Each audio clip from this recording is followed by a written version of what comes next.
Merci Romuald d'accepter cette interview. Alors, quels événements ou faits déclencheurs t'ont amené à t'intéresser à la question de la conscience? Le déclic, pour moi, ça a été dans mon enfance, un événement triste et traumatique, c'est-à-dire que c'est le décès de mon grand-père côté maternel, j'avais 10 ans.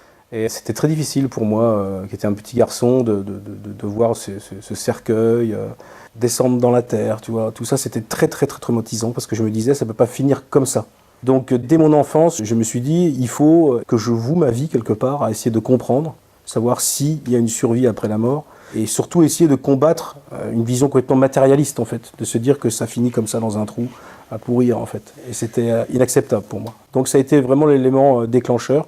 Et à partir de cet âge-là, donc une dizaine d'années, j'ai commencé à lire des auteurs de physique, des philosophes. Je devais lire Jung à 14 ans, je pense. Et le cheminement a fait que ça m'a amené jusqu'à aujourd'hui à continuer à essayer pas de percer ce mystère, parce que c'est pas le but, mais au moins d'essayer d'apporter une contribution pour comprendre au moins. Quelle définition tu donnerais de la conscience? C'est vaste. On a toujours tendance à penser la conscience, c'est l'histoire d'être conscient de soi-même, c'est-à-dire la conscience réflexive. Mais la conscience, moi aujourd'hui, je la vois plus comme un phénomène génératif, créateur de réalité. Hein.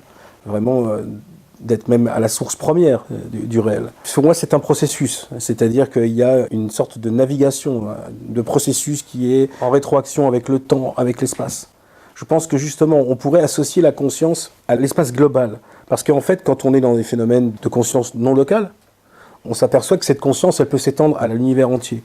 Donc on peut penser que le substrat, la nature, on va dire, ultime de la conscience, pour moi, ça serait peut-être l'espace physique, en fait. Quelle est la nature de cette conscience? La nature, c'est difficile, parce que si on est dans un processus, on est plus sur quelque chose d'une dynamique, en fait, et pas forcément sur une substance. Donc moi, dans le modèle que j'ai développé de conscience extratemporelle, que j'applique dans mes protocoles de rétrocognition, l'idée est qu'en fait, une partie de la conscience, qui est aussi associée à une forme de mémoire, vit en dehors de l'espace-temps, et influe cet espace-temps, en fait, par des processus de rétroaction, par des boucles, en fait. C'est une hypothèse, mais qui fonctionne, hein, parce que, bon, moi je l'ai apprise avec un chaman en Amazonie, qui m'avait expliqué comment envoyer de l'information dans le passé et le présent, soit par des rêves, ou soit par la création de synchronicité, en fait. Hein. Donc, pour moi, la conscience, c'est plus un processus qu'une substance, en fait. Et l'espace aussi, dans cette logique, serait aussi un processus.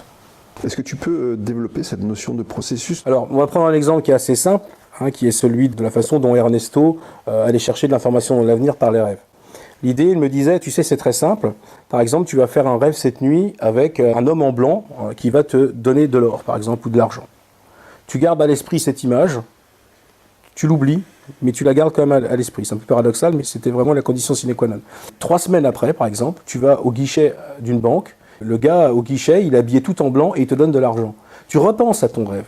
L'effet de surprise, de sidération, fait qu'en fait, tu actives cette conscience extratemporelle qui va agir sur la cognition onirique, qui est une cognition aléatoire. C'est-à-dire que le rêve devient support de cette conscience extratemporelle. C'est-à-dire que, comme la cognition n'est plus linéaire, là on est dans un mode de cognition linéaire, puisqu'on parle, on est réveillé depuis ce matin, on va avoir une activité toute la journée, mais lorsqu'on se met en mode de sommeil, la cognition devient aléatoire. Et donc dans ce brassage, la conscience extratemporelle peut agir et modeler un certain nombre d'informations qui peuvent venir effectivement du futur par le biais de cette boucle, en fait.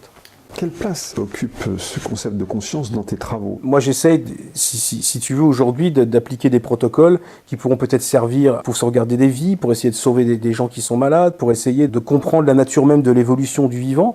Donc aujourd'hui, la conscience, que moi j'appelle conscience rétrocausale, qui a pour support d'ailleurs les travaux de Philippe Guilbert en termes de physique théorique, cette conscience aujourd'hui, c'est vraiment 90% de mes préoccupations de recherche. Et c'est venu par le chamanisme et la rencontre avec Philippe. Est-ce que tu penses qu'on est arrivé à un moment charnière ou décisif dans les études scientifiques sur la conscience? Est-ce qu'on peut dire que vraiment ça a avancé depuis quelques années? Est-ce qu'on est prêt de passer à autre chose, enfin à un seuil, tu vois ce que je veux dire? Après, c'est juste une histoire de choix et de décision maintenant, parce que depuis maintenant une vingtaine d'années, il y a tout un ensemble de rapports, de protocoles qui ont été réalisés sur la conscience. On sait par exemple que la conscience n'est pas locale. Elle n'est pas le produit du cerveau, on le voit bien avec les travaux qui ont été faits par exemple sur Nicolas Fraisse, les travaux qui ont été faits aussi sur le chamanisme, dans les EMI. On a tellement de rapports d'expérience, de témoignages, mais vraiment des rapports d'expérience, avec un protocole en double aveugle, des choses qui ont été vérifiées, la personne s'est délocalisée, elle est allée chercher des informations qu'on a pu recouper ensuite empiriquement dans la réalité. Donc à un moment, on a tout un ensemble de preuves, dans plein de domaines d'ailleurs. Aujourd'hui, je dirais qu'il faut qu'on passe dans une phase d'acceptation. Parce que pour l'instant, le collectif est encore dans la rupture par rapport à ces changements de paradigme, par manque d'information, tout simplement. Alors il y a des médias qui se sont créés, il y a plein de magazines qui existent aujourd'hui pour informer le plus grand nombre. Et aujourd'hui, si on a des colloques comme celui d'aujourd'hui, c'est parce qu'il y a un intérêt quand même maintenant du public pour ces sujets-là qui ont été trop longtemps marginalisés, en fait. Quels faits ou travaux scientifiques permettent de justifier ce changement de paradigme dans la façon de concevoir la nature de la conscience? Est-ce qu'il y a des travaux scientifiques vraiment déterminants qui permettent de dire oui, maintenant, la conscience, on pense que c'est comme ça? C'est ce que je viens d'évoquer avant, c'est tous les protocoles de viewing, c'est tous les protocoles sur les OBE, c'est les recherches sur les EMI. On a quand même tout un ensemble de preuves. Maintenant, il faut les intégrer, il faut les accepter et qu'elles deviennent, on va dire, vraiment ce paradigme qui soit aujourd'hui retenu comme concret. Et ça va d'ailleurs ouvrir ensuite tout un champ d'expériences qui pour l'instant ne sont pas possibles parce qu'il y a encore trop de réticences à multiples niveaux. Surtout en France où on est quand même un petit peu en retard quand même. Hein. Oui, c'est vrai. Il y a quand même des pays où c'est un peu plus ouvert d'esprit quand même. Oui, hein. tout à fait. Alors, cette nouvelle façon de concevoir la conscience, est-ce qu'elle peut apporter des solutions aux problèmes globaux auxquels on est confronté à l'heure actuelle, le problème du réchauffement climatique, le problème de la gestion des ressources naturelles, de la pauvreté? Est-ce que le fait d'avoir une nouvelle conception de la conscience, ça pourrait apporter des solutions? Et comment? C'est une nouvelle conception de la conscience, mais partagée. C'est-à-dire qu'aujourd'hui, on a trop longtemps associé, de par le passé, on va dire, la conscience uniquement à l'homme. Aujourd'hui, on s'est aperçu qu'en éthologie, on la trouve dans quasiment toutes les créatures vivantes. On trouve de la conscience un peu partout.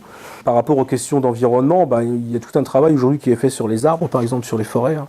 On commence vraiment à les reconnaître comme des vastes entités intelligentes qui communiquent, qui ont un langage. On sait aujourd'hui qu'il va falloir prendre en compte ces intelligences, on va dire, non humaines, pour pouvoir faire avancer la planète d'ordre général.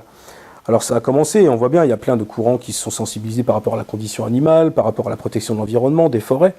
Mais ce qui est intéressant, c'est que dans la logique où on pense que ce futur existe déjà, c'est les travaux de Philippe, on peut aussi penser que dans le futur, on a des descendants qui jouent une pression sur nous, qui guident certains événements pour attirer vers un futur où ça ne sera pas une catastrophe, mais vers quelque chose de positif. Moi, je pense qu'on est guidé et qu'il y a eu beaucoup de phénomènes émergents ces dernières années. Je pense qu'ils sont peut-être dus à ce qui va se passer dans le futur. C'est-à-dire que c'est une attraction, en fait. Plus que d'être là à se dire on fout la planète en l'air, tout est perdu, machin. Non, je pense qu'il y a tout un ensemble d'événements qui sont en train de nous guider vers une prise de conscience. Je pense qu'il y a une humanité du futur qui est en train d'essayer d'agir sur le passé. Le passé, ça serait nous. Oui.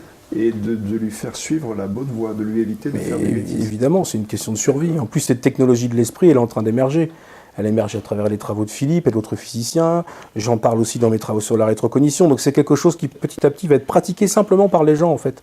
Donc à force d'être pratiqué simplement, on peut imaginer que collectivement on arrivera à avoir une action sur les leviers du réel. Et donc dans le futur, on peut imaginer qu'une sorte de société utilise cette technologie de la rétrocognition pour quelque part guider l'humanité pour essayer de l'amener vers un chemin où elle doit survivre, parce que sinon ça n'a pas de sens. C'est comme une sorte de tissu global, cohérence. Il y a un moment, il y a trop de dispersion de conscience dans la structure du vivant.